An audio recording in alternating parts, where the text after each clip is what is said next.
Kerry. As always, Carl, great to see you. Yeah. Last time we were in Quebec. Before that was Washington. Yeah. And Beaver Creek. Beautiful Beaver Creek. So we better start off by letting everybody know that we're going to be doing a town hall webinar with our community on October 15th. Yeah, looking forward to that. That'll be great. 7 p.m. Eastern. And what's going on? Like, what have you been up to during the summer? You know what? We've been working really hard exploring basically the line zone at Nisk, and it's obviously we announced today the resort. You know, gave like an exploration update, I guess, and we think we've increased our mineral resource zone by 50% over the summer, which is awesome. We released a bunch of core pictures. I think we covered like 7 holes. And just to remind the audience, we're 9 for 9 on core pictures that have become great assays. So 9 for 9 right there. We're not looking to reduce our average here. So if we're releasing a core picture, it's because we believe in the core. Yeah. So it's been a very productive mineralized zone at this point. You know, I think I was just doing an interview with Sprott, or a session with them, and they're saying, well, how many meters have we drilled up there? We probably drilled around 10,000 meters now, or thereabouts, and 29 holes. We're at 25 for 29. Okay, that's pretty good. That's amazing. You can have some discovery holes in there. Yeah, well, and like, you know, not all of those are you know, blockbusters, but probably 10 to 12 of them are, you know, really great holes. Yeah. And the others are productive holes, i.e. expanding the resource and giving you something to, or the mineralized area. And so it's just been a exceptional project to work on from a drilling perspective. And as we said to one of the investors today, all the great stories in mining begin and end with the drill bit. If you don't have, like, you know, the drill bit working for you, all the rest of it's noise. You know, at the end, you can in a short term fool people some of the time. Yeah. In this market, it's extremely hard. Very but at the end of the day, the projects that really get, you know, major upside and huge, you know, lifestyle changing propositions always are winning with the drill bit. Right. You know, so I think that's always something to focus on as an investor, is look at the real stories that are really, you know, growing with the drill bit.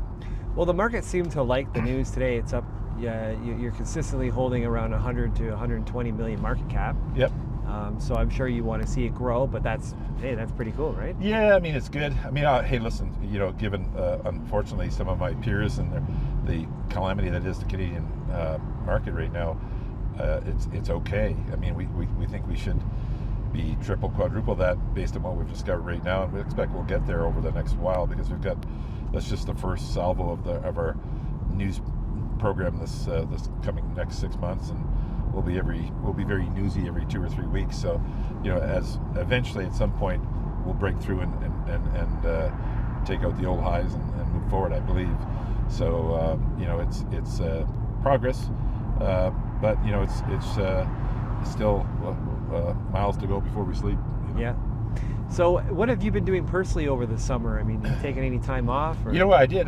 We once we closed the deal in June, you know, it's sort of end of June, I think, I took a couple weeks off. I was in Europe, and when we closed it, and I went to Italy and really enjoyed that. First time in Italy, it was phenomenal, and the food was ridiculous. I probably should have swam back there from just to try and drop some of the tonnage, but it was great, and you know, so that we did. But other than that, we've actually been working away. You know, took a couple weeks off, but we've been quietly working really on more of the operation plans, and like, as I said, we did half of our summer exploration budget was on expanding the line zone. The other half was in putting in our long-term exploration processes, where, you know, one of the, I think, really great things that we did, as important as getting Robert Freeland and Rob McEwen as big investors, was getting Dr. Steve Beresford on side. And he came first as a technical advisor, and eventually now he's a full board member.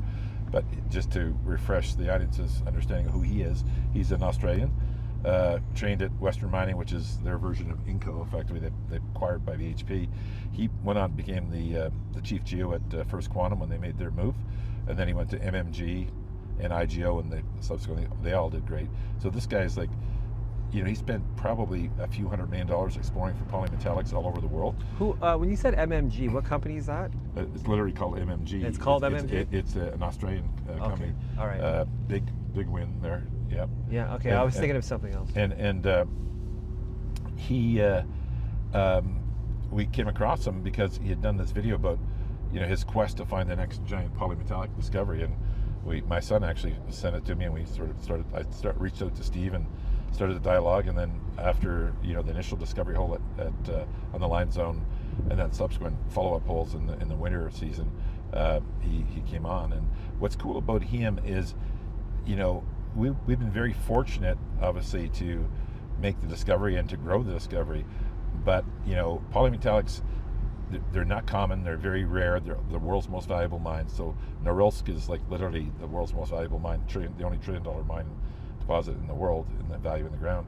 And the key to understanding them is there's typically a massive nickel sulfide body underneath, and then at the top, at the surface, are these copper sulfide driven chutes, and some of them are very copper centric, some are precious metal centric, some are PGE centric, some are zinc centric, but they're super high grade and they're super profitable in typically the nickel sulfide's deeper, so you got to find those land zones to get down to the deeper ore body.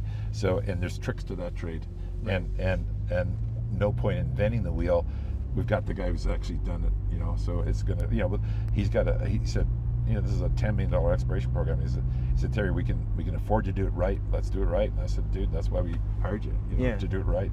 So obviously we got a great team. They've found it. And they've done a great job, and they see this guy as a bit of a mentor, somebody they can learn from and help them grow their game. And so everyone's sort of on side, and we're out there executing that. So we've done, for example, 4 1,000 meter dry holes effectively to put down the downhole EM machines to, vector in and find out, where these line zones and other line zones occur. Yeah. And all this data is coming, in now, and we'll sort of design our winter program based on that, and we'll do 30,000 meters of drilling starting from October 15th to April 30th. So this company just constantly pumping out news. Yeah. Pretty consistently. Yeah, 100%. And not pumping out news just to arm wave. Yeah. We're putting out material news, which is what I think what's important. Yeah, which enables you to keep doing things and talking and I gotta ask you, what's the least favorite thing about being a CEO of Power Nickel? The travel.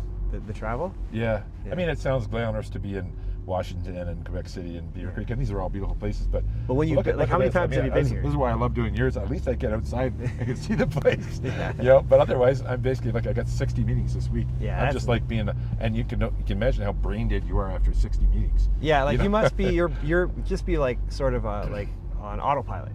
Yeah, I mean, the good news is that I truly love the business and love the deposit, and we've got like the giant share of our family money on the line. So I'm super passionate about protecting it and growing it. So I have no, you don't have to spur me to sort of sell it, but that's the tiring part of the job. The travel, different beds. Like I'm on the road for the next month. Going from here to Vancouver to Toronto to London, Stockholm, back to London, and then to Korea. So it's. And none of it's recreation, so and I'm not like contrary to popular belief, I'm not 19 anymore. Yeah. So it does add up, but you sort of the way we look at it is that we've been given this treasure, and we're an undervalued treasure, and it's our job to communicate that to the world and to make sure that we grow it and get our shareholders their fair return. And so that's our plan. So we're passionate about doing that. Okay, so again, for our community, October 15th at 7 p.m. Eastern, Ashley and Terry, he'll be sort of talking about some of the things that he's been mentioning now, but just more in depth, and I'm sure he'll have other news out at that time, and then also he'll be taking questions. We got to ask you about Save Canadian Mining. Yeah, we're going to be filming something this week with George at Agoricom just on the next steps, and we've tried lobbying the regulators. That didn't work. We tried lobbying the politicians. That has not worked. So we're going to go to embarrassing the regulators and embarrassing the politicians until they wake the hell up and see what destruction they've allowed to happen in this economy. And it's that's our plan. Yeah, I'll pause you there. I just, the last interview I did, I won't say who it was. People will see it. He will not list in Canada. Yep. I mean, he's got. And I'm running into that all over. Oh, there's a nice deer. Oh man, look at them. Yeah, so he will not list in Canada, right? So he's got Canadian investors, but you got to go to his, the U.S. side. Yeah, and you got. I travel. Obviously, we're looking for investors all over the world, and we meet many of them that love the deal, love the people, love our approach, love everything about us, but we're listed in Canada and they just won't play. Yeah. So I mean that's, and I think what's interesting. There's a lot now. When I first started talking about it 3 years ago, people thought I had a fork in my head, and now they're saying, he was absolutely right. Yeah. And like we've learned so much more about the problem, and it's like this short market exempt thing that allows, hedge funds to trade differently than you and I can trade. I mean, how is that even possibly just? Yeah. So that's where we have to hammer that home. We're going to start to, we're starting to tweet out in a mass level the 59 tick downs that happen to all of us in the mining sector almost every day. We're going to start to push that out. And we need thousands of people to re-push this out. We need to become aggravating to the politicians, to the regulators, to the exchange presidents, to the bank presidents that have allowed this to happen.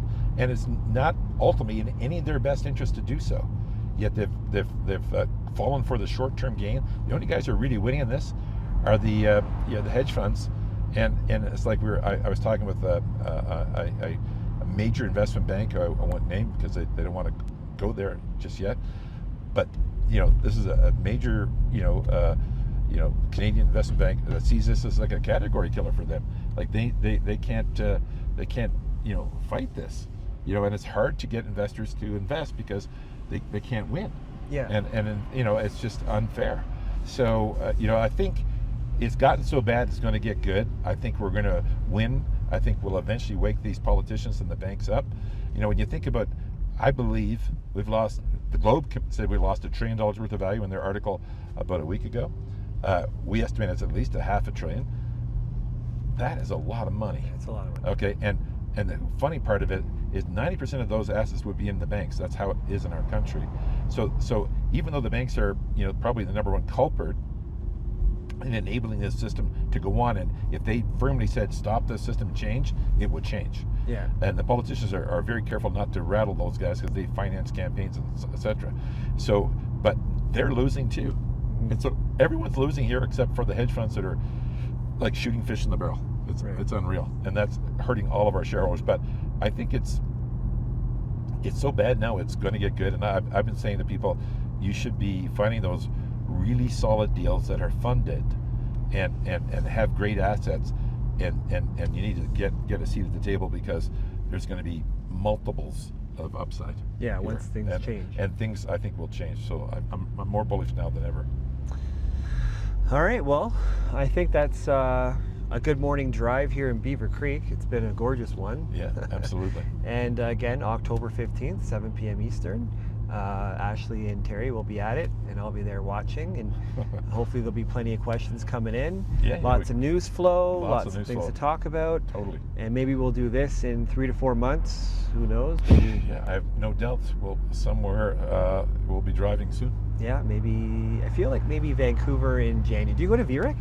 You know what? I generally, I was in Viereck last year, so I guess typically I do go to Viereck. Yeah. All right. Yeah. Well, if so not, I was pretty there. Yeah, like so. Are you in the Bahamas? Yeah. Right. There's got to be a couple conferences there.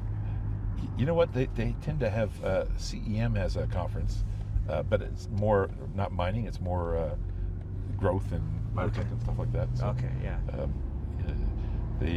There's a lot of, funnily enough, there's a lot of miners in the Bahamas and a lot of mining investment capital there. Because there's a lot of wealth there, and that's one of the reasons why we moved there, tap into that. But generally speaking, it's been a great spot to be.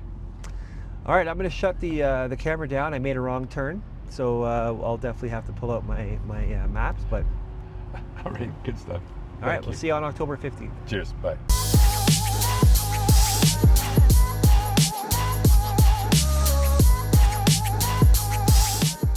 Follow the Money Investor Group is a 100% Indigenous-owned company and certified with the Canadian Council for Aboriginal Business.